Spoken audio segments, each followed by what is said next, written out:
Hello po, magluluto po ako ngayon ng kalderetang baboy. Ayan, ito po ang aking paraan. Imamarinate ko po siya. Meron pong sibuyas, kinchay, pickles.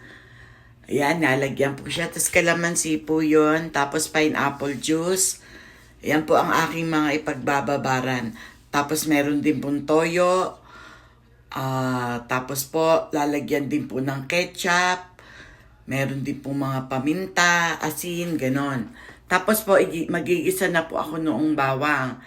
Ayan, pagkagisa po ng bawang, ilalagay na po yan ang mga marinated na pork ribs. Ayan. Ayan, halo-halo lang po. Tapos nilagyan ko rin po yan ng butter. Mga 2 tablespoon lang po ng butter. Tapos tinakpan. Tapos pinakulo. Mga 30 minutes po. Pagka 30 minutes po, ayan, inangat niya, kumukulo na po siya.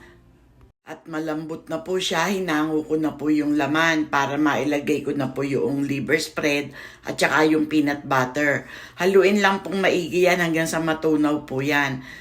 Pagka tunaw na po, ibabalik ko na po ulit yung mga pork ribs na inalis ko para po sumama na po siya yung sarsa doon sa ano. Tignan niyo po yung sarsa niya, oh.